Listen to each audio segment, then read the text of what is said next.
A gente está no meio de uma geração de experiências. A gente não quer mais só viajar, a gente quer ter uma experiência transcultural. A gente não quer só comer, a gente quer ter uma experiência gastronômica. Eu lembro que minha mãe estava no salão, isso tem algum tempo, e ela ficou assustada ouvindo a conversa da pessoa que estava ao lado, a pessoa conversando com a Marie Curie, falando, eu acabei de voltar de Nova York, eu fiz um passeio incrível, lembra disso, amor? Aí Marie Curie, é? A gente alugou um helicóptero e deu a volta perto da Estátua da Liberdade, e depois quando o helicóptero parou, já tinha um piquenique arrumado pra gente, a gente comeu um piquenique ao pôr do sol, e aí depois do nada brotou um violino. Aí minha mãe contou essa história, eu falei, uau, isso é fantástico, não tem nada de errado com isso. A grande questão é, a gente está tão preocupado com a experiência, e a linguagem da nossa geração está tão ligada à experiência, que muitas vezes a nossa fé se torna gourmetizada também. E se a gente não tiver uma experiência dentro daquilo que a gente entende como sendo poder de Deus, a gente começa a avaliar, eu acho que não foi tão bom assim, eu acho que a palavra não conectou tanto assim, eu acho que o louvor não virou como eu esperava que virasse. É quando a gente começa a limitar o que Deus pode fazer, aquilo que a minha epiderme pode sentir. Uma fé sensorial está pautada só naquilo que eu sinto, mas a fé do tipo de Deus tem a ver com aquilo que Deus fala. Não importa o que eu estou sentindo, se Deus falou, vai acontecer. E é sobre isso que eu quero falar, entenda isso em nome de Jesus. Não é esse tipo de fé que Deus espera de nós, uma fé gourmet. A grande verdade é que o tipo de experiência que você busca revela o tipo de relacionamento que você quer. Cara, a gente está vendo conferências se espalhando pelo Brasil e, na boa, a gente tem visto conferências aumentando o número e eu não acho que esse seja o problema, pelo contrário. Se existem 140 mil igrejas no Brasil, eu acho que tinha que ter 180 mil conferências. É uma expressão da igreja, está tudo certo. Isso não anula quem a igreja é, isso não define quem a igreja é. A grande questão é quando a minha fé se pauta só pelas conferências, se pauta só pelos momentos proféticos, se pauta só pelos ajuntamentos, como aconteceu no Descende. E entenda, existe vida pós-Descende, existe vida pós-conferências, existe vida pós-acampamento. Você está comigo? Sabe, é porque a gente quer experimentar esse poder sobrenatural e entenda, isso é maravilhoso, mas o nosso desafio não é esse, cara. O maior desafio da nossa geração não é cair no Espírito. O maior desafio da nossa geração é caminhar no Espírito, é ser constante, é entender o propósito pelo qual foi gerado. E é interessante porque eu quero falar sobre isso em plena sexta-feira da paixão. Para a gente entender isso, a gente precisa entender a paixão de Cristo e as experiências pelas quais Ele foi submetido. Olha o que a Bíblia diz lá em Hebreus 12:2. Tendo os olhos fitos em Jesus, autor e consumador da nossa fé. Paulo está falando aos Hebreus, olha, a gente precisa manter o nosso olhar fixo em Jesus. Porque Ele, pela alegria que lhe fora proposta, suportou a cruz, desprezando a vergonha, e assentou-se à direita do trono de Deus. Alguém pode dizer glória a Deus por isso? Vamos, gente, alguém pode celebrar isso? Olha o que Paulo está liberando aqui em Hebreus. Paulo está dizendo, olha, Jesus teve alegria em passar pelo que passou, porque Ele sabia o propósito pelo qual Ele fazia o que Ele fez. O que Paulo está dizendo é que Jesus, Ele não chegou até a cruz por um desleixo, Jesus não chegou até a cruz por um engano, não. Jesus chegou até a cruz por um propósito. Ele poderia com um grito ter feito com que todo o inferno cessasse, Ele poderia com uma palavra ter feito com que todos aqueles soldados que vieram contra Ele fossem colocados por terra, mas por que Ele se entregou? Porque esse era o propósito da vinda dEle. Entenda isso em nome de Jesus. Pela alegria que lhe fora proposta, Ele suportou a cruz, desprezando a vergonha. Agora a boa notícia é que logo depois diz, mas Ele assentou-se à direita do trono de Deus. Eu acho que eu falei na segunda semana do Next Wild, citação de um teólogo que ele fala a respeito disso. Olha, a gente não pode falar de Jesus pela metade, a gente não pode falar da sua morte sem citar a sua ressurreição, porque é enxergar Jesus pela metade, crucifixos com a imagem de um homem que morreu. Ok, pastor, se tem algum problema quanto esse, não tem problema nenhum. A única questão é, você sabe que Ele já ressuscitou, você sabe que aquela cruz está vazia. A gente quer empoderar coisas, a gente quer santificar coisas, e a gente muitas vezes esvazia aquilo que é santo do real significado que tem. Você quer um exemplo? Eu falei sobre isso algum tempo atrás. O poder não estava na cruz. A grande questão não era a cruz, mas Cristo nela. Quando Cristo foi conectado naquela cruz, se cumpriu toda a promessa que havia sido feita por Deus através dos seus profetas.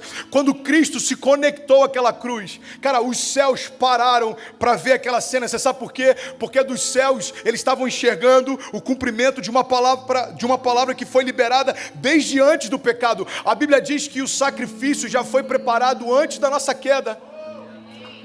O cordeiro já estava preparado. É como se Deus dissesse: eu não quero que você erre, mas se você errar, eu já tenho um projeto, um plano para trazer você de volta. Não era uma opção para Deus viver sem você. Não era uma opção para Deus ter você distante. E eu quero falar sobre isso, sobre o blackout. Mateus 27:45 diz...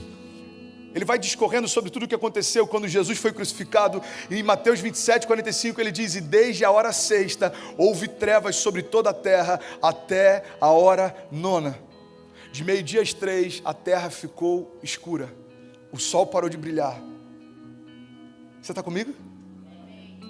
Eu quero trazer um pouco mais de informação antes da gente entrar na palavra novamente. Entenda isso em nome de Jesus. Eu quero entrar agora no momento Wikipedia, ok? Não me deixa sozinho. Vamos construir essa linha de raciocínio junto. Existem dois marcos históricos. Duas pessoas que não eram cristãs. Entenda isso. Duas pessoas que não militavam a favor do cristianismo, mas que falavam a respeito dos efeitos que aconteceram quando Jesus foi crucificado. Olha que interessante. Uma dessas pessoas se chama Talos.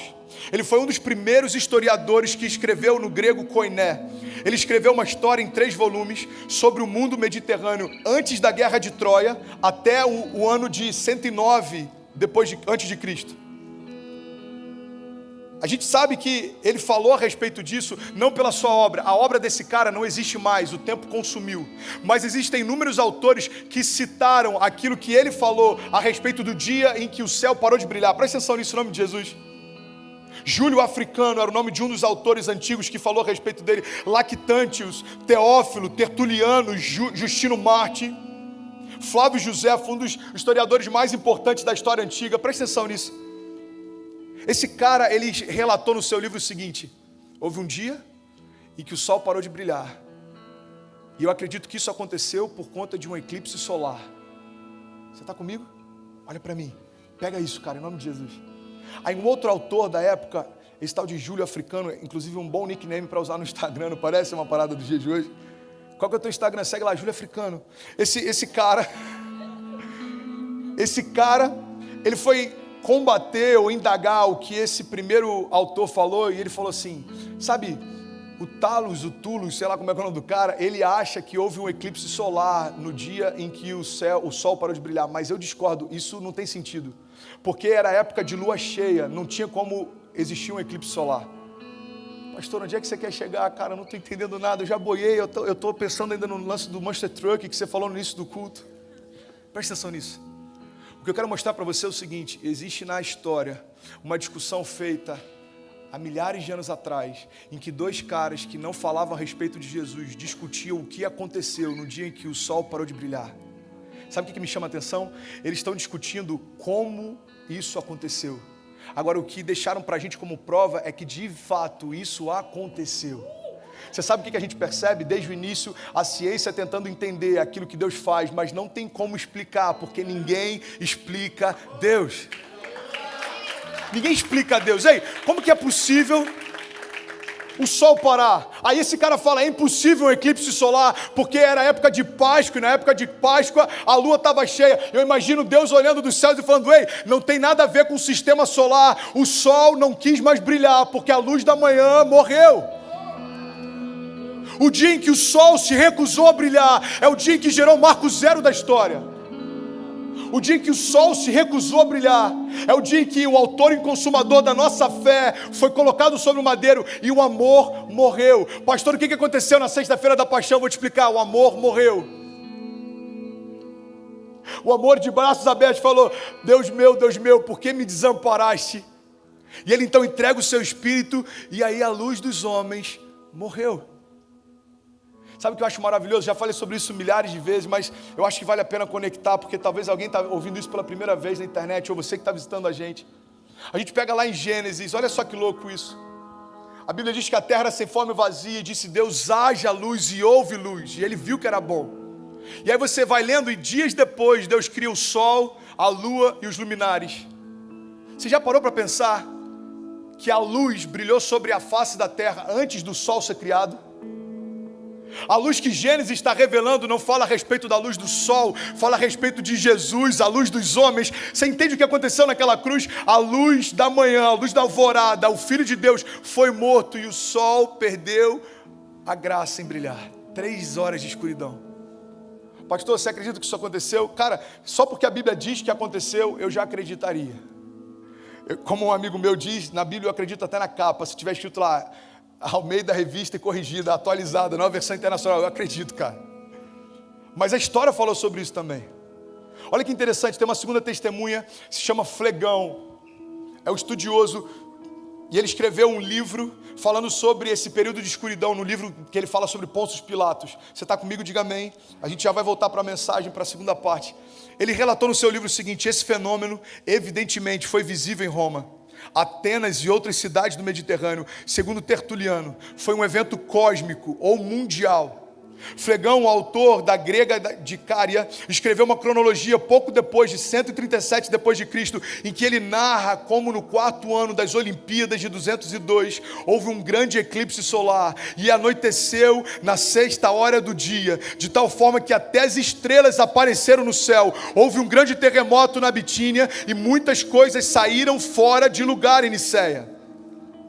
Sabe o que é maravilhoso? A gente lê na Bíblia, a palavra fala, quando Cristo morreu, toda a terra escureceu, o véu do templo se rasgou, houve terremoto, alguns mortos saíram dos seus túmulos e começaram a invadir a cidade santa. Agora a gente lê um historiador cético falando a respeito disso. Sabe o que ele fala? Sabe, no dia em que mataram o tal de Jesus, toda a terra escureceu, coisas mudaram de lugar e era tão escuro que podia enxergar as estrelas de dia. Você sabe o que eu quero comunicar com você, cara?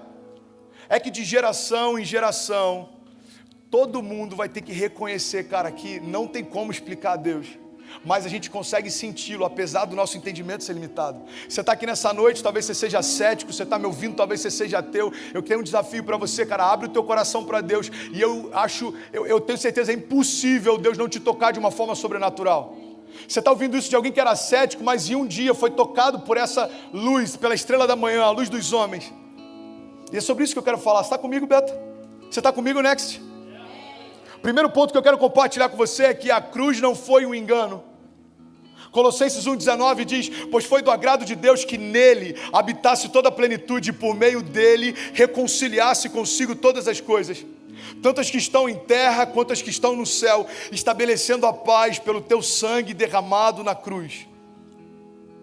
Eu lembro que eu falei sobre isso algum tempo atrás e para muita gente foi, sei lá, com uma chave que virou. Pedro está tentando poupar Jesus da cruz. Jesus vira para ele e fala: cara, afasta-te de mim, Satanás. E a grande pergunta é: por que Jesus exorta com tanta fúria alguém que está tentando poupá-lo da cruz? Por um princípio simples: a cruz não era um engano, a cruz era o propósito. Irmão, quem não entende o propósito defende o engano. Pedro está tentando poupar Jesus do único propósito pelo qual ele veio à terra, pelo único propósito pelo qual ele foi gerado. Pedro está tentando poupar não só Jesus, entenda isso, Pedro está tentando poupar toda a criação do seu destino profético. Você consegue imaginar na mente de Cristo, entendendo tudo que era necessário, Pedro está tentando poupá-lo da cruz. Sabe o que aconteceria se Jesus tivesse ouvido Pedro naquele momento? Eu e você não estaríamos aqui. A Bíblia diz que Jesus veio para aqueles que eram seus e os seus não reconheceram, e por esse motivo deu a todos aqueles que nele creem o direito de serem chamados filhos de Deus. Pedro está falando: ei, você não precisa ir tão longe. Deixa eu te fazer uma pergunta: você tem noção da quantidade de Pedros que podem estar cercando o teu chamado? Você tem noção da quantidade de Pedros que podem estar te aconselhando? Você tem noção da quantidade de Pedros que podem estar te ajudando a definir o que você vai fazer nas próximas semanas, as decisões que você vai tomar? Porque sempre vai ter alguém que, por mais que te ame, por não saber o propósito que você tem, vai defender o engano e vai tentar te poupar daquilo que Deus te chamou para viver. Sempre vai ter alguém, irmão, que vai falar para você: cara, você não precisa ir tão longe, você não precisa ser tão radical, você não precisa ser tão intenso, você não precisa se doar tanto, você não precisa servir tanto. Ei, deixa eu te falar, por mais que o discurso dele seja revestido de zelo, o propósito não. Quando a gente recebeu um convite para vir para cá, eu e a Kezinha, muita gente questionou a nossa decisão. Mano, você está na tua melhor fase, você prega em vários lugares do Brasil, você tem várias conexões aqui, você está indo bem, cara, sua casa está bem, vocês acabaram de mudar para uma casa incrível. Aí, entenda, eu não me movo por aquilo que é confortável, eu me movo por um propósito que me consome. Jesus prometeu há 3 anos atrás que me traria para a América. Quando o convite vem, eu vou dizer para ele, espera mais um pouco. Quantas pessoas pedem algo para Deus e quando a porta se abre, a gente fala, Jesus, agora está tudo se encaixando, espera mais um pouco. Espera só mais um pouco, deixa só eu terminar o college, eu me envolvo mais, deixa só eu ficar noivo, eu me envolvo mais, deixa só eu casar, eu me envolvo mais. Cara, não tem nada a ver com as circunstâncias, tem a ver com o propósito que consome a gente. Você está comigo? A palavra já havia sido liberada. Olha o que Salmos 22:7 diz. Olha isso, mano, Salmos, antes da nova aliança, antes da vinda de Cristo, antes do Novo Testamento, Salmos já falava a respeito do que aconteceria com Jesus. Salmos 22:7 diz, caçoam de mim todos os que me veem, balançando a cabeça, lançam insultos contra mim, dizendo, recorra ao Senhor, e que o Senhor te liberte, que Ele o livre, já que Ele lhe quer bem. Salmos 22:16, o salmista diz assim, cães me rodeiam, um bando de homens maus me cercou, perfuraram as minhas mãos e os meus pés, e eu posso contar todos os meus ossos, mas eles me encaram com desprezo, dividiram as minhas roupas entre si, e lançaram sorte pelas minhas vestes. Uau! Sabe o que eu acho incrível? Presta atenção nisso, em nome de Jesus. A palavra já falava a respeito do que aconteceria. Mas ainda assim, quando aconteceu, alguns duvidaram do que estava vendo. Eu lembro que Ceci perguntou para mim uma vez, pai, por que a música diz que Jesus morreu como um cordeiro e ressuscitou como um leão? Eu sou apaixonado por essa música da Central 3. Alguém já ouviu? Vocês querem que eu cante aqui? Não? Ok, beleza. Deixa para outro dia. E ela cantava essa música direto um tempo atrás. Ela falou, pai, por que diz que morreu como um cordeiro e ressuscitou como um leão? Eu falei, filha, por um princípio simples, entende isso. Você já viu um cordeiro? É um dos animais mais inofensivos que tem. Então, Jesus ele veio como um cordeiro porque ele não veio para se defender, ele veio para se entregar. Agora ele ressuscita como um leão porque quando ele volta da morte, ele vem para exercer governo e autoridade sobre toda a criação. É por isso que eu estou apaixonado nessa série, que pena que ela está terminando hoje, por mais que essa mensagem talvez não seja mais inspirativa em alguns aspectos, ela é uma das mais teológicas, porque não tem como a gente falar de destino, futuro, propósito, geração, não tem como a gente falar sobre alcançar o mundo, virar tudo de cabeça para cima, se a gente não entendeu por que a gente faz o que a gente faz. Jesus ele não se defendeu, não porque ele não podia, porque ele veio para se entregar. Isaías 53:5 já falava a respeito do que aconteceria. Presta atenção nisso em nome de Jesus. Mas ele foi transpassado por causa das nossas transgressões. Ele foi esmagado por causa das nossas iniquidades. E o castigo que nos trouxe a paz estava sobre ele. E pelas suas pisaduras nós fomos sarados. Todos nós, como ovelhas, nos desviamos, cada um de nós se voltou para o seu próprio caminho, e o Senhor fez cair sobre ele a iniquidade de todos nós. Ele foi oprimido e ele foi afligido, e contudo não abriu a sua boca, e como um cordeiro foi levado ao matadouro, e como uma ovelha, diante dos seus tosqueadores fica calada, ele não abriu a boca. Cara, entenda isso, a cruz foi o púlpito onde Jesus pregou o amor. A cruz foi o lugar onde Jesus disse de forma bem clara até onde Ele está disposto de ir por você. Se algum dia você se questionar se Jesus te ama, lembra do que Ele fez por você. A tua imagem era que passava na cabeça dele até o final. Tem pessoas que falam, pastor, eu estou tão ferido. Irmão, a minha única pergunta para você é, Jesus te decepcionou? Então coloca o teu olhar nele e esquece os homens, porque a gente não é perfeito. Seja bem-vindo a um lugar incrível de novos começos, mas não procure aqui pessoas perfeitas. A gente tinha que colocar uma placa ali, proibida a entrada de pessoas perfeitas. Tá todo mundo batalhando, cara, para ser alguém melhor, mas eu tenho certeza que o que você se tornou já é melhor do que aquilo que você era. Você está comigo? Diga amém. No início do culto eu recebi um desenho de uma criança, mano. Eu falei, caraca, velho. Deus está fazendo, mano. Antes de eu me converter, as crianças nem gostavam de mim, cara. Eu chegava no lugar e falava, sabe aquele cara sem jeito com criança? Você fala, aí a criança começa a chorar. Aí o pai fica sem graça e fala assim, ele tá enjoadinho, tá com cólica. Mentira, mano, a criança não gostou de você, cara. Eu era esse cara. Aí chegava, e aí, tudo bem? Aí a criança fechava a cara e tal. Mano, um menino fez um desenho pra mim, me deu no início do culto aqui. Eu falei, cara, eu vou até guardar isso aqui. Não sei se a Ceci vai ficar com ciúme, porque ela me enche de desenho pela casa o dia todo. Mas olha que coisa incrível, cara. Ele botou, From Isaac, for pastor. Que é isso, hein, Isaac? Onde é que você tá, Isaac? Levanta a mão aí. Glória a Deus, tá tirando onda, hein, mano? Ele botou, pastor, feliz sábado, fica com Deus, você é muito legal e eu gosto muito de você, fica com Deus.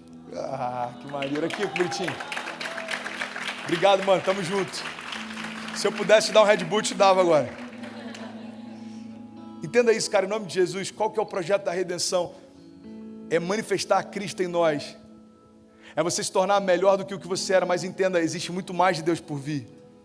A cruz foi um púlpito onde Jesus pregou o amor. Gálatas 3,13 diz, Cristo nos redimiu da maldição da lei, quando se tornou maldição no nosso lugar, porque está escrito, maldito é todo aquele pendurado sobre o madeiro. Colossenses 1,13 diz, pois ele nos resgatou do domínio das trevas e nos transportou para o reino do Filho do seu amor, em quem nós temos a redenção, a saber, o perdão dos pecados. Sabe uma das coisas que eu gosto de falar para tentar, de alguma forma, cara, ilustrar para você o que foi a redenção? Entenda isso em nome de Jesus. A vida inteira a gente ouve falar que a redenção teve preço de sangue. Eu quero nessa noite falar para você que é muito mais do que isso. A redenção teve preço de algo muito mais valioso do que sangue. Você sabe qual foi o preço da redenção? Sangue de um filho. Irmão, eu daria o meu sangue pelo meu pai se ele precisasse. Eu daria o meu sangue pela minha mãe se ela precisasse. Mas eu não daria minha filha por ninguém. Eu não daria Cecília por ninguém. Eu não daria Cecília por ninguém que está nesse auditório me ouvindo. Eu não daria Cecília nem pela Quezinha, se fosse preciso. Você sabe por quê? Porque o teu filho carrega a tua genética. Você olha para o teu filho e você se enxerga nele. Você olha para o teu filho e você vê a esperança de você numa versão melhor do que você é. Você quer que ele viva coisas que você não viveu. Você quer que ele vá a lugares que você não foi. Você quer que ele aprenda coisas que você não aprendeu. O teu filho é a expressão e a manifestação de quem você é. Cara, filho, eu acho que é a expressão talvez mais palpável do que significa legado. Cara, a redenção foi muito mais do que preço de sangue. A redenção foi preço de filho. A Bíblia diz que Deus pegou o seu único filho e entregou para ter cada um de nós junto dele de novo. Esse é o Black Friday, o dia em que o amor morreu e o sol parou de brilhar. Mateus 27:37, vocês estão comigo? Diga amém. Vamos aumentar em nome de Jesus, cara, a celebração. Celebra isso, pastor. Você está falando o tempo inteiro de algo que eu já sei. Eu sei, mano, mas a palavra nos ensina que todas as vezes que Jesus falava, manifestava a palavra, vida ela é liberada através disso. Sinais e milagres sobrenaturais aconteciam. Ei, existe vida de Deus fluindo aqui hoje. E eu quero que você flua comigo, cara. Mateus 27:37 diz, por cima da sua cabeça colocaram escrito a acusação feita contra ele. Este é Jesus, o rei dos judeus. 2 ladrões foram crucificados com ele, um à sua direita e outro à sua esquerda. E os que passavam lançavam-lhe insultos, balançando a cabeça e dizendo, você que destrói o templo e o reedifica em 3 dias, por que não salva a si mesmo? Por que você não desce dessa cruz? Da mesma forma, os chefes dos sacerdotes, os mestres da lei e os líderes religiosos zombavam dele. E eles diziam entre si, salvou todos os outros, mas não é capaz de salvar a si mesmo. Ele é o rei de Israel, então desça agora da cruz e creremos nele. Tudo que Salmos dizia a respeito do que aconteceria, aconteceu. Ele confiou em Deus, que Deus o salve agora. Se Deus tem compaixão dele, ele não disse que é filho de Deus, igualmente insultava os ladrões que haviam sido crucificados com eles. E a palavra de Deus diz, e houve trevas sobre toda a terra, do meio-dia às 3 da tarde, e por volta das 3 da tarde, Jesus bradou em alta voz e disse, Eloi, Eloi, lama sabachthani, que significa, Deus meu, por que me desamparaste? Ei, irmão, você está vendo aqui um momento em que Jesus não chama Deus de Pai. Jesus não chama Deus de Pai nesse momento. Você sabe por quê? Porque revestido de pecado, do meu e do seu pecado, ele não tem mais acesso ao Pai, porque o Filho de Deus se tornou pecado para que todos os pecadores pudessem se tornar filhos de Deus. Ele está agora manchado de pecado, ele está agora cheio de angústia, ele está revestido agora de doenças, enfermidades, e agora ele não fala mais com Deus, chamando de Pai. Ele fala, Deus, por que me desamparaste? Pela primeira vez, o verbo da vida se desconecta da vida de Deus. Ele está prestes a invadir o inferno. Cara, isso é muito louco. Eu sou apaixonado por falar sobre isso, mano. E na boa, se não for para ministrar isso para jovens, eu não quero pregar para jovens mais. Se não puder falar sobre isso no meio das nossas séries, eu não quero pregar em séries mais. Se não for para lembrar disso no meio das nossas sextas-feiras, eu não quero falar mais, cara. Porque esse é a única coisa que traz sentido à nossa fé. Entenda isso em nome de Jesus. Essa é a base da nossa fé. Um Deus tão grande se tornou tão pequeno e morreu no teu lugar para poder habitar dentro de você. A lógica não explica isso, a física não explica isso. Deus meu, por que me desamparaste? Agora o filho desconecta do pai. É o que a palavra diz. Cara, olha que louco isso. O unigênito do pai, ou seja, o único filho de Deus, agora se torna primogênito, ou seja, o primeiro de muitos. Jesus abriu mão de tudo que ele tinha para compartilhar com você tudo que ele tem. Isso é maravilhoso, cara. E a Bíblia vai dizendo e vai seguindo, por volta das 3 horas da tarde, Jesus bradou. E quando alguns que estavam ali ouviram isso, disseram, ele está chamando por Elias. E aí começaram a tentar dar para ele vinho, numa esponja embebida com vinagre. Outros disseram, cara, deixa ele em paz, deixa para ver se Elias vem salvá-lo. E depois de ter bradado mais uma vez em alta voz, Jesus entregou o seu espírito. Naquele mesmo momento, o véu do santuário se rasgou em 2 partes, de alto a baixo, a terra tremeu, as rochas se partiram, os sepulcros se abriram e os corpos de muitos santos que tinham morrido foram ressuscitados e saindo dos sepulcros depois da ressurreição de Jesus, entraram na cidade santa e apareceram a muitos. Isso que eu acho mais louco, e eu finalizo essa passagem aqui. Quando o centurião e aqueles que vigiavam Jesus viram o terremoto e tudo o que havia acontecido, ficaram aterrorizados e exclamaram, verdadeiramente esse era o Filho de Deus. Uau, isso é muito forte, cara. Depois que ele parte, eles percebem, era o Filho de Deus que estava entre nós. E esse é o que me consome a pregar para a minha geração. Presta atenção. Eu não quero que você perceba aquilo que Deus tem para você depois que as janelas se fechem. Eu não quero que você perceba o chamado que Deus tem para você depois que o teu tempo passe. Eu não quero que você perceba o propósito que Deus tem para você depois que o time passou, cara. Eu quero que você entenda em nome de Jesus, cara, existe um propósito de Deus para você. O Evangelho, quando chegou na tua casa, não termina em você, começa em você. O Evangelho, quando chegou na tua família, não termina na tua família, começa na tua família. Você está comigo? Amém? E a boa notícia que eu tenho para você, pastor, está tão down, a gente está falando tanto sobre a morte de Cristo, mas eu tenho uma boa notícia. Sunday is coming, fica tranquilo, ao terceiro dia, a palavra de Deus diz que ele venceu o inferno e a morte, ele venceu todas as potestades, todas as impossibilidades. Ei, Sunday is coming, Jesus, ele ressuscitou, e está sentado à direita do Pai. Fique em paz, meu irmão, porque tudo aquilo que parecia morto para você, Jesus tem poder de ressuscitar também. Apocalipse 1:12 diz, eu voltei-me para ver quem falava comigo. Olha a revelação, cara. Se eu não me engano, em inglês, na Bíblia em inglês, o livro de Apocalipse é Revelation, não é isso? Revelation é que tipo assim, é a revelação do fim dos tempos. É como o Billy Graham falou um tempo atrás, eu acho incrível essa frase dele. Já falei umas 10 vezes aqui. Fica tranquilo, eu já li o final da Bíblia, termina tudo bem. Vai terminar tudo bem. Livro de Revelation, capítulo 1, verse 12. Tá indo, daqui a pouco vai. Deixa eu beber um pouco de água aqui, Jesus me ajuda.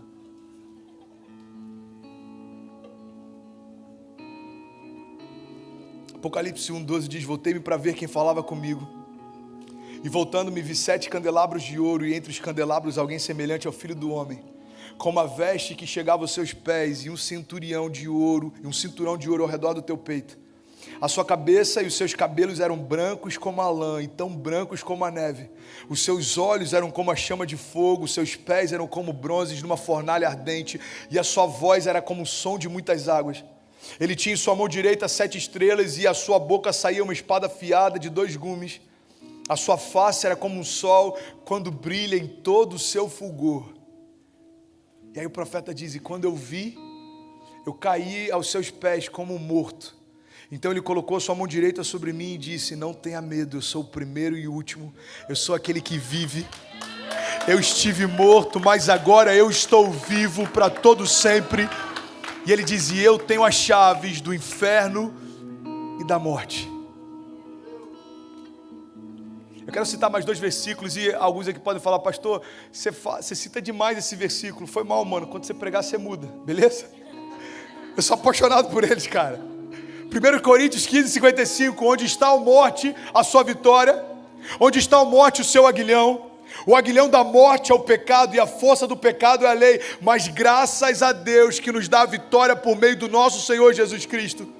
Colossenses 2:13 diz, porque Ele nos perdoou todas as transgressões e Ele cancelou a escrita de dívida que consistia em ordenanças e que nos era contrária. E Ele removeu, pregando-as na cruz e tendo despojado todos os poderes e autoridades, fez de todos eles um espetáculo público, triunfando sobre todos eles na cruz. Eu vou fechar agora a mensagem. Eu quero, em nome de Jesus, que você me dê toda a tua atenção, porque agora é onde tudo isso aqui faz sentido no teu dia a dia, na prática. Porque talvez você está ouvindo isso e fala, pastor, está incrível essa exposição da redenção. Eu já vi isso em vários musicais de Páscoa, eu já vi isso na Paixão de Cristo, eu já vi isso no Sessão da Tarde na Globo, quando eu morava no Brasil, eu já li sobre isso. Você que veio da Igreja Católica, eu já estudei na catequese. Entenda isso em nome de Jesus, cara. A gente não pode esvaziar o poder do óbvio. Eu estava conversando com um cara essa semana, olha que louco isso. Esse cara, ele é extremamente relevante no que ele faz, ele é um monstro no que ele faz. E ele estava no YouTube, do nada apareceu uma mensagem all-in, ele foi assistir, e ele me mandou um direct, ele falou, irmão, eu nunca ouvi uma pregação na minha vida, apareceu esse vídeo all-in, eu fiquei curioso porque eu gosto de pôquer e eu fui assistir.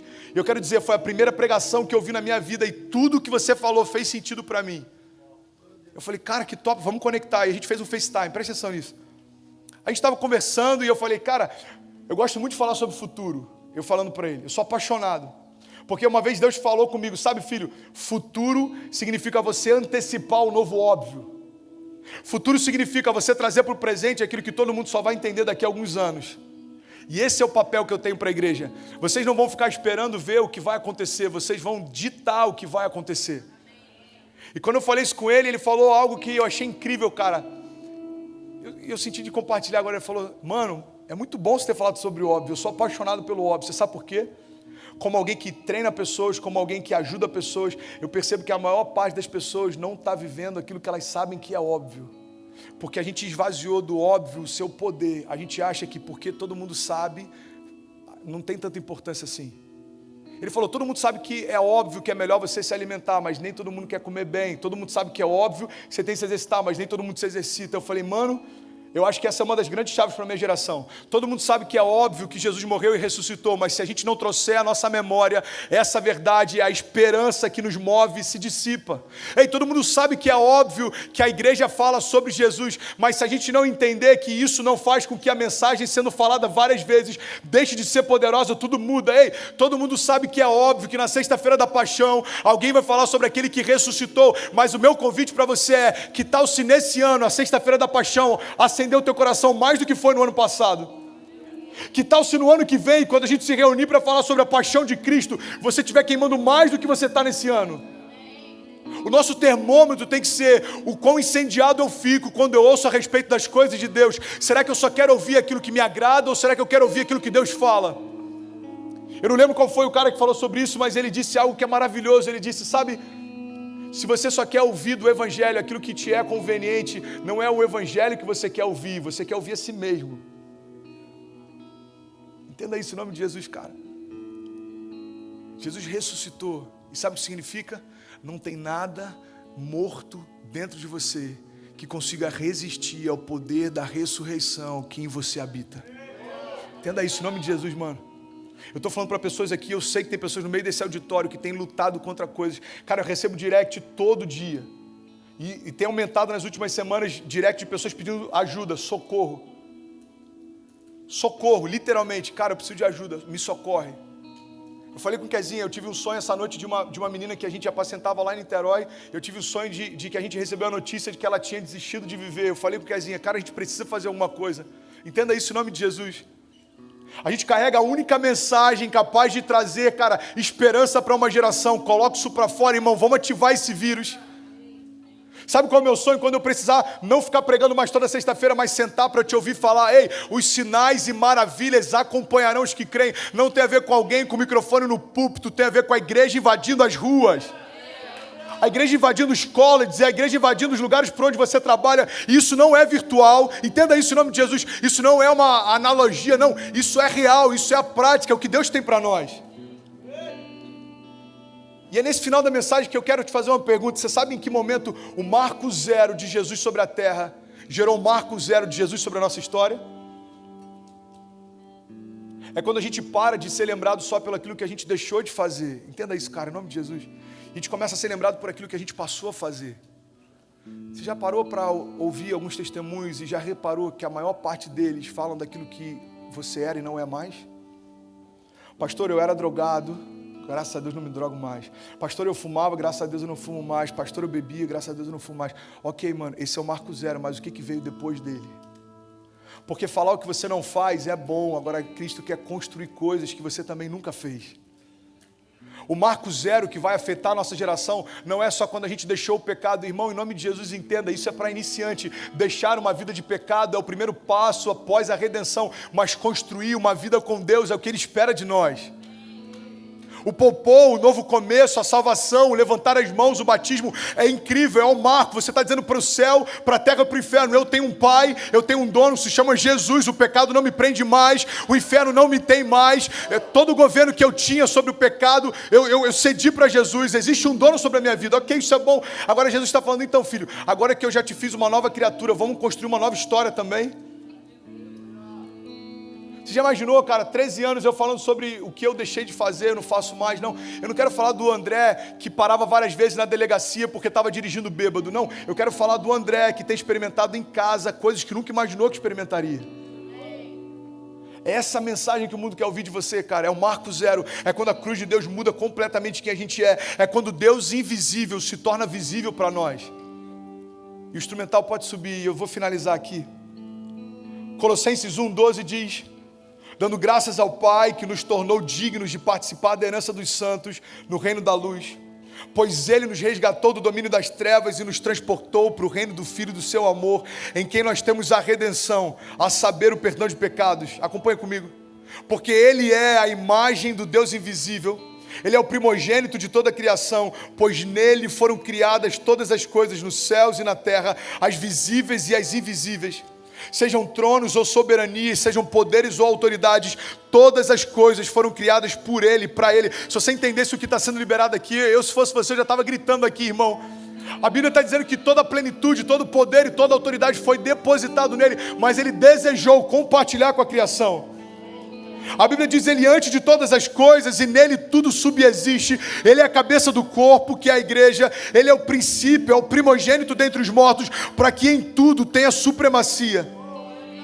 Pois foi do agrado de Deus que nele habitasse toda a plenitude, e por meio dele reconciliasse consigo todas as coisas, tanto as que estão na terra, quanto as que estão no céu, estabelecendo a paz pelo teu sangue derramado na cruz. Sabe o que eu acho maravilhoso, cara? A banda pode subir, eu vou finalizar aqui. Você está comigo? Amém? Amém. A palavra está dizendo: olha, Deus tem toda a plenitude, poder, autoridade e governo sobre todas as coisas. Nele tudo subsiste, ou seja, nele tudo fica pequeno. Teu problema não tem sentido. Deus olha para o teu problema e a pergunta dele é: por que isso está te angustiando? Você está olhando demais para o que te abate, você está olhando de menos para quem te sustenta. Nele tudo subsiste, toda depressão, todo pecado, toda angústia, todo espírito de morte, toda confusão, toda dúvida. Ei, entenda, todo vazio diante de quem Deus é muito pouco. E talvez você possa olhar para tudo isso e falar assim: cara, é fácil falar disso, mas Deus é poderoso. Jesus, Ele era 100% homem, mas Ele era 100% Deus. No meu caso é diferente, pastor, só eu sei do que eu estou passando. Ei, o que eu quero te falar é que toda a plenitude, todo esse poder, governo e autoridade se diminuiu para encaixar em você. Se diminuiu para caber em você. Então entenda, você pode acessar ou não, mas já está dentro de você. Se você reconheceu Jesus como teu único e suficiente Salvador, ou se você vai reconhecer essa noite, entenda, esse poder, essa autoridade, esse governo e essa plenitude já estão em você. Você tem noção que esse poder, cara, ele é tão forte que quando Jesus ressuscitou, mortos se levantaram no meio das tumbas e começaram a invadir as cidades. Cara, eu creio em nome de Jesus, mano, em 2019 a gente vai viver esse tempo. em que pessoas vão começar a trazer testemunhos de coisas que estavam mortas e ressuscitaram. Mano, na boa, eu fico olhando para a função de um pastor de jovens, eu acho muito parecida com a de João Batista. João Batista era a voz que clamava no deserto, preparando o caminho para Jesus. A gente está aqui o tempo inteiro, cara, tentando lutar com as inconstâncias da nossa idade, com as distrações da nossa geração, e eu estou o tempo inteiro, toda sexta-feira, e todo contato que eu tenho, todo gabinete que eu faço, todas as vezes que eu prego, toda live que eu faço, eu tento de alguma forma trazer para a tua memória que Deus tem coisas para você que são infinitamente maiores do que tudo aquilo que você já experimentou. João Batista falava: ei, arrependei-vos porque é chegado o reino dos céus. A mensagem que a gente tem para a nossa geração é: ei, o reino dos céus já veio, Jesus morreu e já ressuscitou, mas entenda, Ele está contando com você. Ele conta com você, a tua casa conta com você, ei, os teus primos contam com você, os seus amigos contam com você, porque se aquilo que habita em você tem poder para trazer ressurreição, não permita que nada morra perto de você, cara. Não permita que nada morra perto de você. Seja intencional com o que Deus te entregou. A Bíblia diz que na sexta-feira da paixão, no dia em que o céu se recusou a brilhar, Jesus morreu.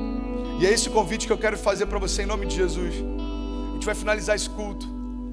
Mas eu não sei o que precisa morrer dentro de você, cara. Mas eu sei que tem algo que precisa morrer. Talvez sejam distrações, talvez sejam acesso que você deu a coisas que você sabe que não são boas para você.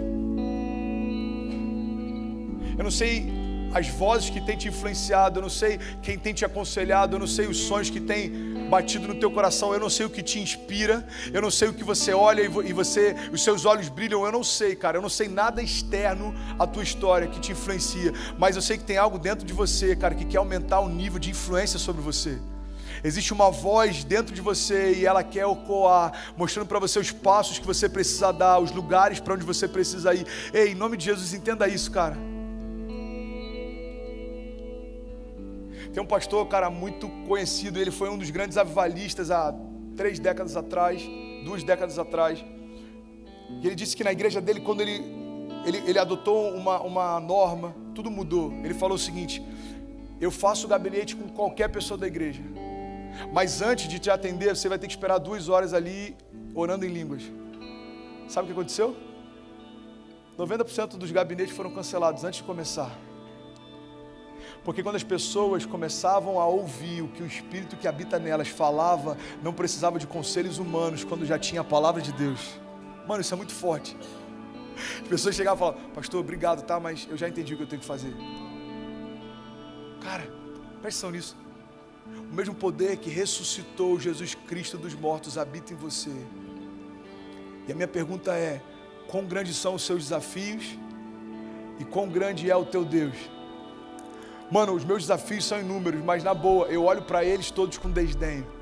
Kezinha chegou para mim essa semana e falou: amor, como é que você consegue? Eu falo: cara, é tão ridículo tudo que se levanta que para mim virou piada. Eu venho para cá e sabe o que eu percebo? Tudo aquilo que tenta desdenhar do que eu estou construindo, na verdade quer impedir o que Deus está fazendo. Cara, se você parar para ouvir aqueles que lutam contra você, você vai deixar de olhar para o Deus que batalha por você.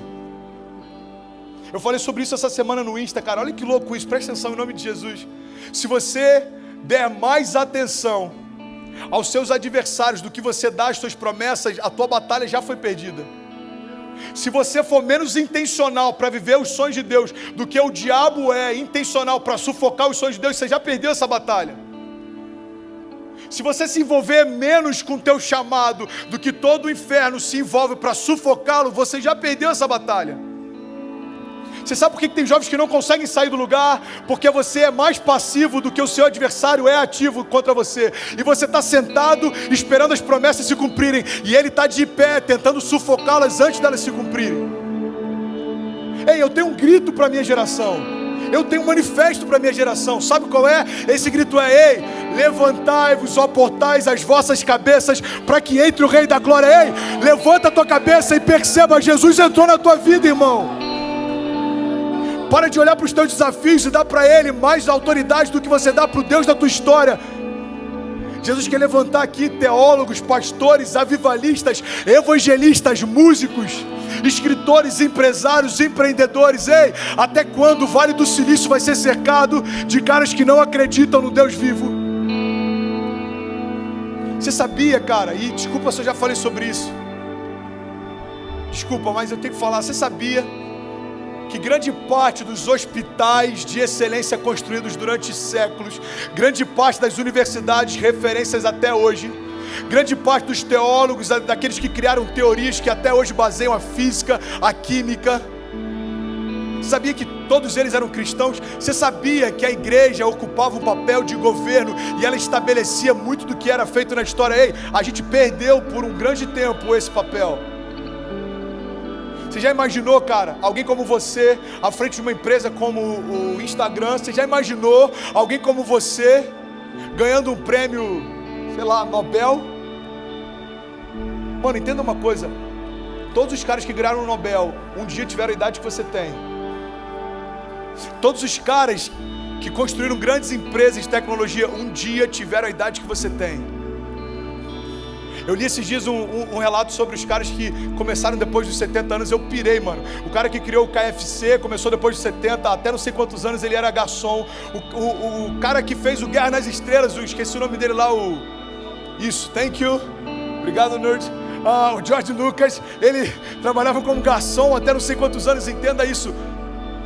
Foi a mesma analogia que eu fiz no culto de domingo, cara. Você pega o cara da Tesla, esse cara ele acredita que até 2040 a SpaceX vai poder colonizar Marte. Esse cara está desenvolvendo coisas que ninguém nunca imaginou. E a minha pergunta é, se existem pessoas que não acreditam no Deus vivo, que têm acreditado em impossibilidades, por que nós não temos nos movido por elas?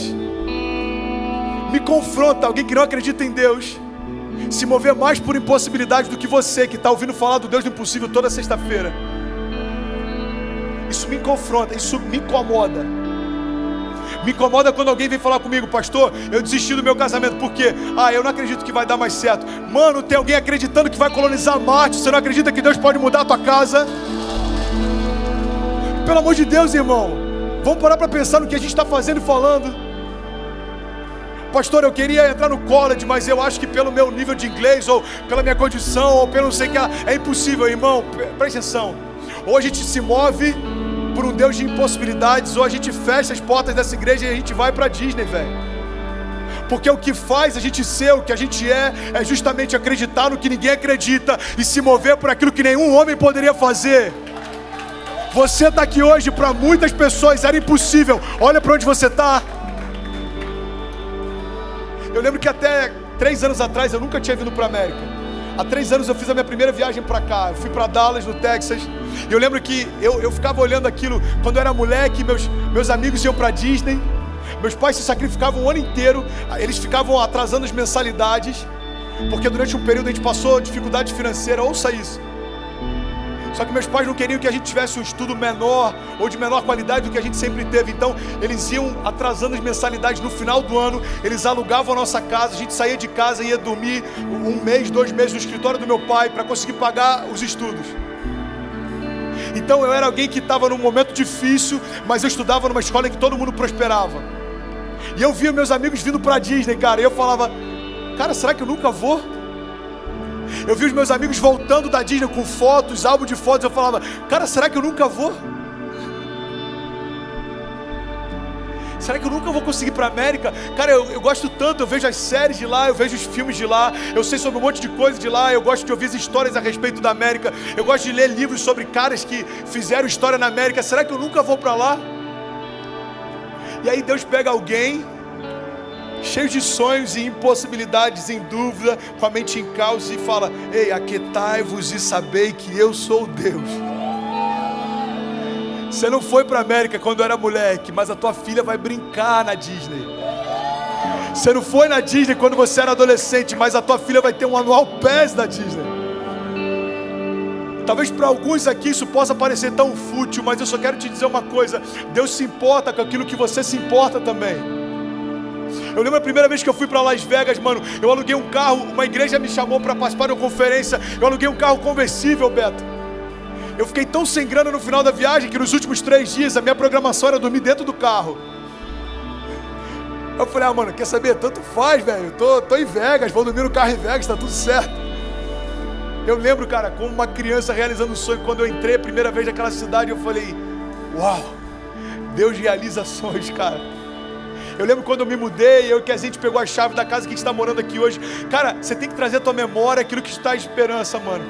Eu lembro quando eu recebi o convite para vir. Eu lembro quando eu dei a notícia para os meus pais que aconteceu, que Deus prometeu 13 anos atrás. Eu lembro da minha despedida no aeroporto no Brasil. Eu lembro de coisas que Deus me prometeu quando eu estava no leito de hospital. Eu lembro de coisas que Deus me prometeu quando tudo parecia impossível. Sabe qual é o meu convite para você? Lembra também, cara. Lembra de quem você era 2 anos atrás. Ei, deixa eu te falar. Lembra de quem você era há 10 anos atrás. Lembra dos sonhos que moviam o teu coração. Como que eles parecem pequenos hoje. Talvez tudo que você queria, mano, era só não repetir. Eu já tive esse sonho. Eu lembro que no 2º ano eu falei, cara, tudo que eu quero é não repetir. Eu só não quero repetir. Eu fiquei em recuperação, só queria passar. Ei, entenda. Um moleque que só não queria repetir, já carregava dentro de si, mesmo sem saber, projetos e sonhos de um Deus que queria soprá-lo sobre as nações. Se enxerga, cara, na mesma perspectiva que o teu pai te enxerga. Você vai muito mais longe do que os seus pais foram. Você vai viver muito mais promessas do que você imaginou que viveria. Você vai experimentar muito mais coisas do que você imaginou que experimentaria. Mas tudo isso você só precisa de um passo de fé. É reconhecer, Deus, se não for você quem faz, eu não quero. Se não for você comigo, eu não quero. Deus, se você falar, daqui em diante eu não vou contigo, eu não quero ir mais. Eu não quero estar em lugares que você não está. Eu não quero fazer coisas que você não me chamou para fazer. Irmão, você sabe por que o céu é um lugar desejável? Porque a Bíblia diz que Jesus está lá. Eu quero ir para o céu porque a Bíblia diz que Jesus está lá. Porque eu quero estar onde Ele está. A gente tem que tentar ressignificar os nossos sonhos. Os nossos sonhos sem Ele não fazem sentido. Porque não tem nada mais vazio do que um sucesso sem Deus. Eu quero te incentivar em nome de Jesus, cara. A gente está terminando. Você tem um final de semana pela frente, com a tua família, ou talvez distante dela, mas em nome de Jesus, nesses dias de Páscoa, deixa o Espírito de Deus soprar sobre você e trazer à tua memória aquilo que te dá esperança. Fique de pé em nome de Jesus, deixa eu orar com você. Nesses dias de Páscoa, deixa o Espírito de Deus soprar sobre você e trazer à vida aquilo que parecia morto. Nesses dias de Páscoa, cara, deixa o Espírito da ressurreição invadir áreas que pareciam sem esperança para você. Eu gosto de pregar todos os dias como se fosse a minha última vez. Que tal você ouvir a palavra todos os dias como se fosse a última vez? Que tal você começar todas as suas segundas-feiras como se fosse a última vez? Ei, que tal hoje à noite, no teu quarto, no teu lugar secreto, sozinho, com a luz apagada, você começar a falar para Ele algumas coisas que você precisa ou que tem te afrontado como se fosse a última vez? Que tal a gente começar a tratar com mais urgência, cara, o chamado de um Deus que nos amou primeiro? Feche teus olhos em nome de Jesus. Deus, sopra sobre nós, Pai, urgência para viver o teu chamado. Sopra sobre nós, Jesus, urgência para cumprir os teus desígnios. Sopra sobre nós, Jesus, urgência para viver a tua vontade. Eu oro em nome de Jesus, toda a mediocridade que tem cercado os nossos pensamentos, que saia agora para que entre o novo de Deus. Que saia agora para que se estabeleça a vontade de Deus. Eu oro agora por toda apatia e toda distração no meio da minha geração. Sai agora. Todos os deuses que têm se levantado diante de nós e que têm roubado espaço no nosso coração para o Senhor, Pai. Todos os deuses que a gente sem perceber tem levantado altares. Eu oro em nome de Jesus, Pai, muda a nossa história, Pai. Muda a nossa história, Jesus, restaura os nossos sonhos. Se você deseja isso, levante as suas mãos em nome de Jesus, cara, de olhos fechados. Levante suas mãos o mais alto que você puder e declare comigo assim, diga Pai, com autoridade diga Pai.